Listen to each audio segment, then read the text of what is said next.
Have you ever encountered a hurdle with launching or growing your business? Listen, there are two things that run a business, the back end and your soft skills. Telling you right now, if these aren't in place, you'll lose clients and you'll lose money. You don't want that? Well, you're in the right place. Hey, I'm Dana. Hey, I'm Sarah. We're your hosts of the Entrepreneur Encounter, and we're going to give you a behind-the-scenes glance into our businesses, give you genuine feedback, tips and tricks, plus occasionally bring on guests that care about supporting you to grow your business organically and nurturing authentic relationships. Are you ready? Welcome back to another episode of Entrepreneur Encounter. We're your hosts, Sarah and Dana. Our guest, Terri Paige, opens up about her journey as a healthcare entrepreneur, diving into how soft skills, effective communication, and empathy have played a huge role in transforming patient care. She shares her story from her early days in medicine to reshaping her practice into a more patient-centered space. Along the way, she's faced her fair share of challenges, especially when it comes to building a compassionate team culture. Terri talks about the lessons she's learned, like the power of resilience and the importance of clear communication, and how those lessons have shaped her approach to both work and life. Her message: collaboration and understanding are game changers no matter where you apply them. If Terri's story sparks your desire to strengthen your own soft skills, we invite you to check out our Soft Skills Studio, a space where purpose-driven entrepreneurs like you gain practical tools to lead confidently and communicate effectively. You'll find the link in the show notes to learn more and join our growing community. Hi, Terri. Welcome. We're excited to have you today. Could you tell us a little bit about you, your business, and how soft skills help you in both your personal and professional life? Well, my name is Terri Paige, and currently I have a couple of businesses. I am in the healthcare arena. I'm actually in the proactive and wellness arena of healthcare at this point in life. I always jokingly say I'm a recovering accountant. That's my original degree which actually has served me well in owning businesses. I have to say it wasn't my favorite job that I did when I first got out of college, but it's been a wonderful foundation to have as a business owner for the last 32 years. I've been a small business owner for over 32 years now. Some of them I have owned with my husband. Some have been my own endeavors, but I've always had just that entrepreneurial bent in my heart. When I was a little kid, I grew up in the 60s and 70s. So back then, we'd get these things at home where, like greeting cards, for example, and we'd have this portfolio thing and we could go door to door and just sell greeting cards on our own for our own profit, which was such a fabulous idea. I thought, wow, the sky's the limit. It's all based on how hard I work, which is kind of a going theme in my life. I tend to want to, sometimes to my detriment, think, oh, it all depends on me. That's a good thing and a bad thing because it is a work ethic. But really, even as a little kid, I was out there peddling greeting cards or, I don't know, candy bars, different things like that, even trying sometimes to sell things from our house, which my mother would get a call on and say, did you really mean to sell? She's at our door trying to peddle it. But anyway, it worked out. I am a mom and a grandmother and a wife. My husband and I have been, going steady. I'm going to say 46 years, probably been together like 48 now, which is crazy. Married 42, and we have 8 children together. So 3 grandchildren now, and hopefully counting, which would be lovely. I'm just trying to get somebody to move nearer to us so that I don't have to travel to go see a grandchild. That would be awesome. Like, that's a big family. Having everybody close is the ideal, but obviously as time goes on, everyone wants to go their separate ways. But no, come on, move closer. I'd love it maybe if at least it was one plane ride away. It's just one plane. I don't have to connect. That's always a good criteria. My son's talked about living in our driveway in a camper. So I'm like, no, you can go spread your wings. Depends on what age they are, right? It depends on what age you're thinking, oh gosh, it'll be kind of nice when it's quiet in the house or whatever. But, in my experience with kids, it seems like the kids, when they were younger, they were a certain way. They seemed to grow and be different as adults, which has been interesting. And my dad had told me that many, many years ago, and I kind of didn't believe him, but I've actually found it to be true. I love that. I love the greeting cards part because It seems like it was more like simple back then to run a business. I remember when I was in high school, people were selling candy bars to make their own money to do certain things. But I love that your story starts then as a kid, like being an entrepreneur. I recently, in the last 5 years, is like, yeah, I want to be an entrepreneur. I don't have that in my bones, but I think it's really cool to hear stories as when you're a child and how you're brought up in it and how it shapes you as a business owner. Yeah. When I was young, my dad came from the Philippines. He was a general practitioner. He was a physician, and he worked originally there used to be these TB hospital systems for tuberculosis. People that had it would go and they would convalesce in these sanitariums. And he worked for that entity for a while, but then in the early 70s went off into private practice in a really, really small town. So as a group, there were 5 kids in my family. It was kind of all hands on deck. Everybody worked in the office. We cleaned the office. I remember cleaning with alcohol, the little areas and the stands that he used to do procedures in the office and all kinds of things. But I think my parents really tried to instill in us kids that, nothing's free. You don't get a free ride. And both of my parents, my mom's first generation immigrant Italian American, and my dad, of course, came directly from the Philippines. And that mentality of you got to really work hard in order to make it.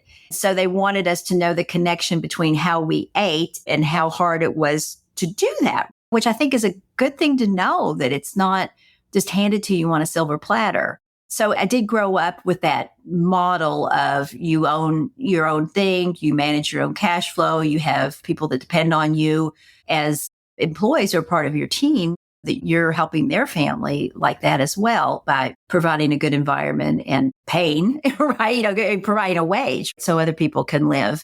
I used to think that everybody had that in their bones to do that. But I understand over the years, of course, that that's not the case. But I was employed for probably 7, 8 years as a professional. Of course, I had part-time jobs before that. But I will tell you, probably I'm unemployable at this point. I love that. So with your extensive experience, can you share examples of how effective communication has transformed your patient's experience or your client's experiences over the years? That's a really good point, too, especially when you bring it into the healthcare arena. So originally, our business was a very traditional insurance-based internal medicine and pediatrics office. So very traditional. But my husband went to medical school, and we knew during that time that we were going to sometime go out somewhere and hang a shingle and start a business. And we did when he finished residency and started from like zero. So you remember the old Ghostbusters, that first one, when they're just start out and the secretary calls, she said, we got one. My husband would go home and go fishing.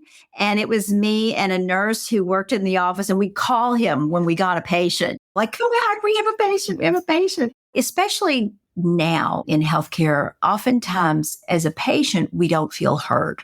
We feel like maybe we're take a number, take a seat. Here's a symptom. Here's a diagnosis. Here's a medication. Next, I'll see you in 6 months. And truth be told, that was an evolution. It wasn't always like that. It wasn't like that when we started in 92. And then some things happened in the country and in the marketplace and so forth, especially after 2008, that kind of shifted how the business of healthcare was run and how many players were involved in it. So it became more, I'm going to say, metrics driven in order to stay in business, because you had all of a sudden increasing overheads and decreasing reimbursements. And there were a lot of it was a confluence of factors happening there. And of course, who gets left out? The patient. Patient gets left out. So I had some significant health issues after the birth of our last child that had kind of culminated over the years in a crescendo. And it led us as a family and my husband as a physician to start looking at health differently. Back then, it was like maybe 2008, 2009 for us too.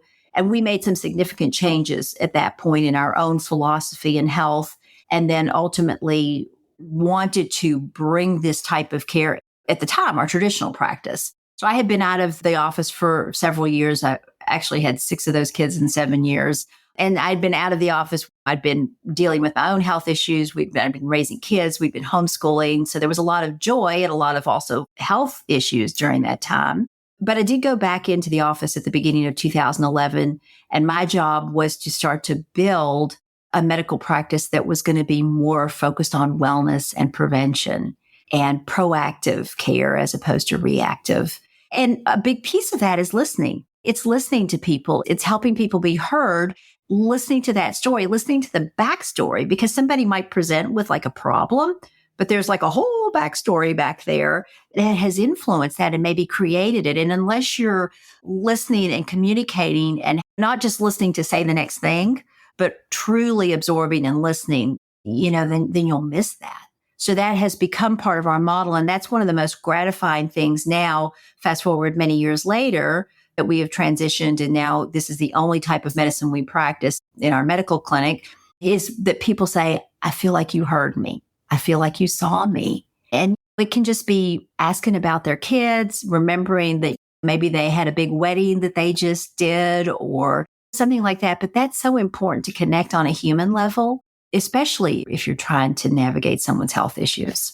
That makes me so happy. Like communication and making sure that you're listening to the people that you're essentially taking care of. Because coming from experience and going to the doctor, it takes a long time for people to be like, oh, you actually have a health issue. Not to go into too much detail, but it took about 3.5 years to figure out what the problem that I had. Like, why do I have to keep coming back and forth? And you're communicating, the patient's like, hey, like this is going on. And then you're just a number. I really love the fact that you base your business model off of that, making sure that you truly, truly listen to your patients. Yeah. I mean, and your story maybe have been similar to mine because my husband was helping manage what was going on for me. I was going to other medical providers in the community during that time. But ultimately, the answer came down to, and no disrespect when we do need it, but basically my answer was, oh, you need Prozac.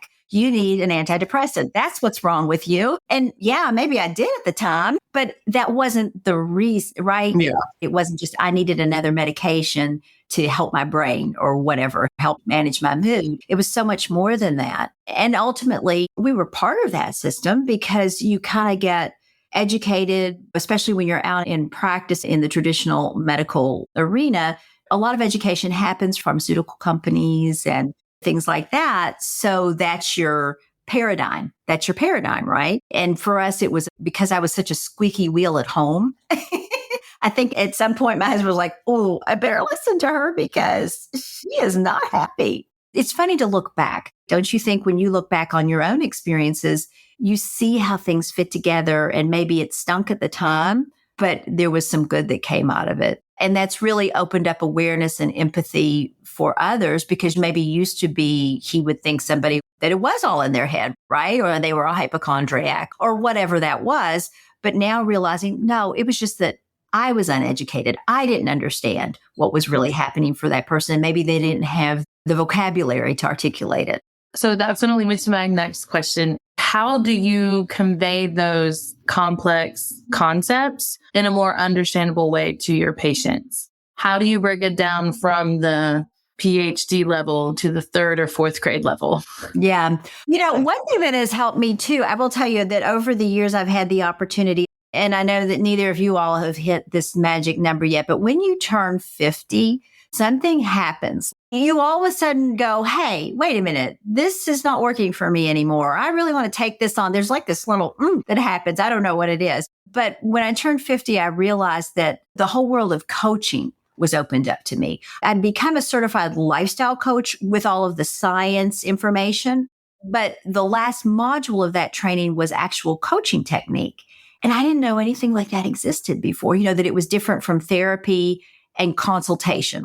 Therapy kind of looking backwards, consultation being more, let me tell you what to do. But coaching this different animal. And I was so intrigued by that I did enter into a coaching relationship for about 18 months. And then I ended up going through a year-long professional coaching certification as well. But what that did was it helped more with my communication and soft skills and to understand differences in worldview and to stay neutral and that type of thing. And I jokingly will say, and originally, when we first started this particular medical practice that we have, there were only 3 of us in the business. And I would say my job was to be the interpreter, to like what you just said, to take what came out of the big medical brain and distill that down into, okay, well, how does that apply to me? And what did he even say? I've been listening to my husband talk for a long time. So now as a team, we have other nurses in particular, that's the job that we do. We go, okay, here's what he said, because we have this big visit. It's the second visit a patient has with us. So there's the first one that's kind of the initial, let's understand what's going on for you, et cetera, et cetera. Let's order some testing, et cetera, and then come back and we're going to lay it all out. And we call that visit the first follow-up when they come back for the second time. And they come out of there with their hair blown back. It's like, oh my gosh, that's a ton of information. We went over genetics. We went over gut permeability. We went through toxicity. I mean, we went through so many things. What did he even say? And what was it again that I was supposed to do? And then we had the debriefing. Then we have the let's take it down here. And here's what that does. Here's how this shows up in your health.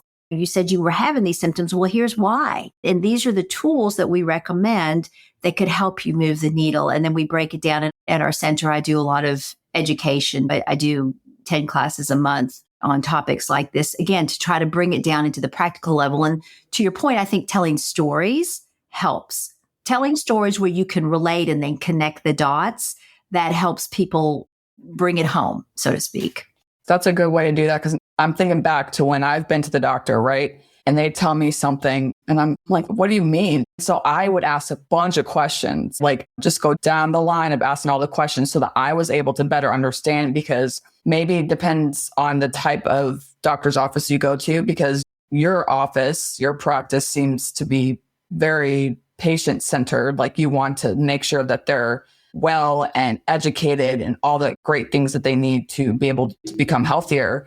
But I just like to ask a bunch of questions. So I'm educated, because obviously I don't know what's going on, because they just say, hey, take this ibuprofen, send you on your way. I'm like, no, like what's going on? Like talk to me like I'm a child. Like I need to know. And sometimes acute care, absolutely, that has its place for, okay, let's just take care of this. You have an emergency, you have something acute that's wrong.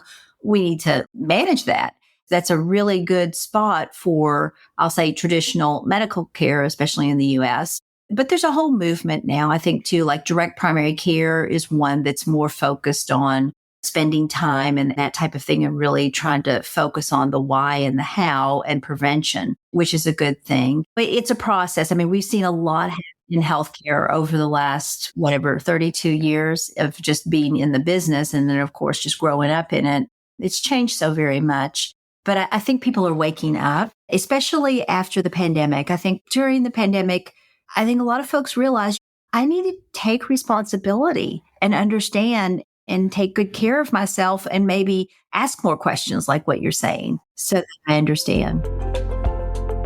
Hey there, listeners. Ever feel like you're struggling to connect with customers or lead your team effectively? That's where soft skills come in. Entrepreneur Encounter isn't just another podcast. We're a community dedicated to helping early stage entrepreneurs like you master the soft skills that make or break a business. Technical skills are important, but without communication, collaboration, and confidence, your business might never get off the ground to the next level. In our membership, Dana and I share actionable insights and tips to help you nurture the soft skills you need to thrive. Give you access to bonus content, workshops, and a network of like-minded entrepreneurs who are all on the same journey. We'll teach you how to boost your confidence, become a leader who inspires and motivates your team, navigate conflict like a pro, to resolve disagreements without drama and build stronger relationships, communicate clearly and concisely, get your message across, build trust, and close the deal. If you're ready to take your business to the next level, join the circle by clicking the link in the show notes.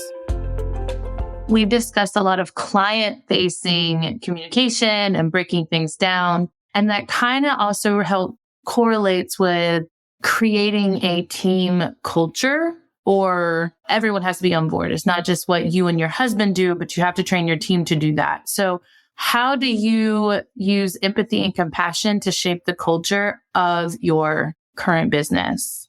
I think when you grow, there are always growing pains. We certainly have experienced that over the last several years. Just to give you just a little bit of a timeline so you can understand the context of this, we had a very large primary care center for many years. We started Medical Transformation Center, which is our main business currently now, as an offshoot. And there were 3 of us that did that part-time. Then we sold our primary care center, moved over and did medical transformation center more full-time, but it was very small. So again, we just ran it with 3 people, then 4 people. We were in timeshare. So great way to grow a business, keep the overhead low. And we knew we wanted to ultimately build a facility and expand our services. And the pandemic slowed that down a little bit. But in 2021, we actually moved into the facility that we're in now. We were in 600 square feet of timeshare. Our facility is 4,300 square feet that we built. So we moved in with, I think, 6 team members. We kind of staffed up right before the pandemic, thinking we were going to build that year, and then we didn't. So everybody went remote. And we were like, okay, well, we'll just train for the year. So we came in with 6, and now we have 18, almost 19. So that was over the fourth quarter of 2021 until the fourth quarter of 2024. So that's 3 years. Now, are those original 6 all still here? No, they're not. Some of them are. And we have moved through and we've learned what works, what doesn't work. It's been a tremendous stretching of me and my leadership skills because, well, I'm a recovering people pleaser. My tendency is to be a people pleaser and for everybody to be happy and to kind of like lay down and let everybody go, okay, whatever you need, I'm on it. Again, back to sometimes that's a great quality, but when you're leading a team, there are boundaries and a balance to that. And so to your point, Dana, that's been a process for me to learn and to have empathy and to be able to show support. One of the first things we did as we started to grow was we all sat down and we created values. What are our core values as a team? How do we want to show up not only for our patients, but for each other? So once we had that framework, it allows us now, especially knowing like 17 women, 1 man. Okay. Kind of think about that too. Okay.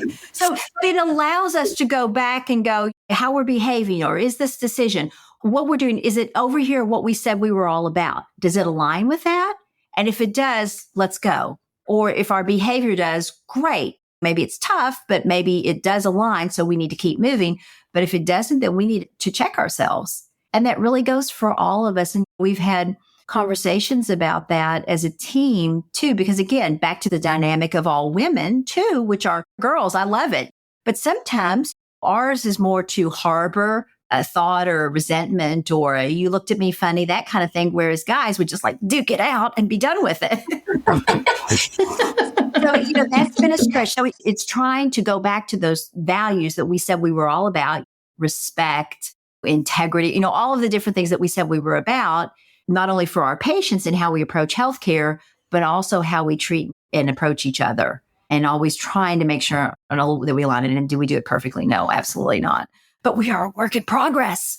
I think that's the most important part, is that it's always a work in progress. I don't think there's ever really a dedicated, we got the communication down, because life is going to life you and it's not going to happen sometimes. Yeah. I don't know about you all, but my experience is when I think, I have got this, it is so fun. And you're like, But yeah, I think boundaries and listening to understand, same skill we talked about with our patients.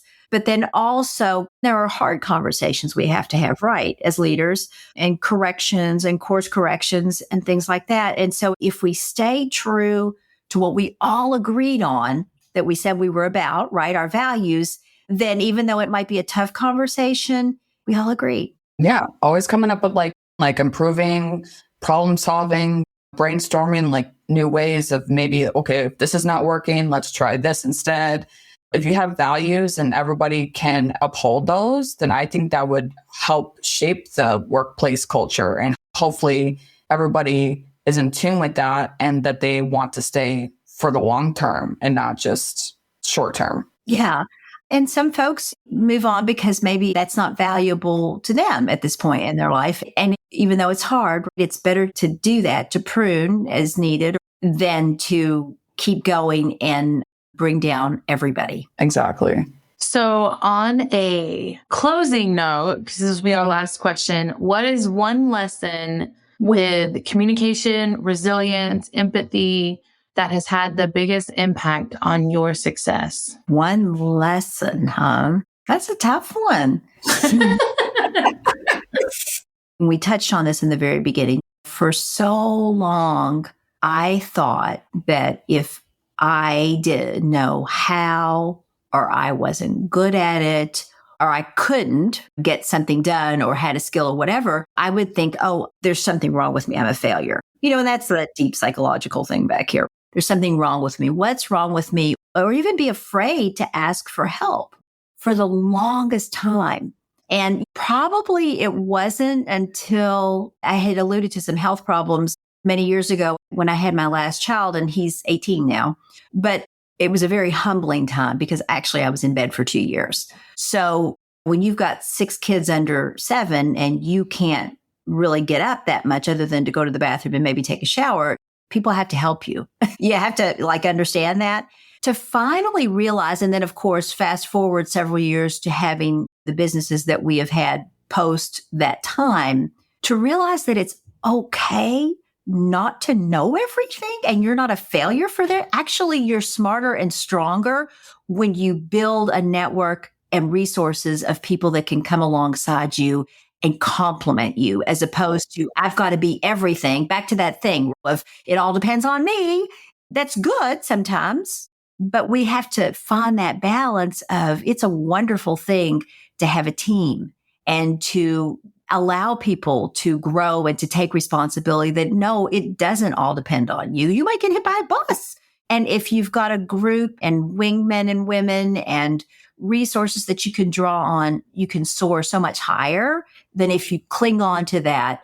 It has to be me for whatever reason. You'll limit everything that can happen and achieve.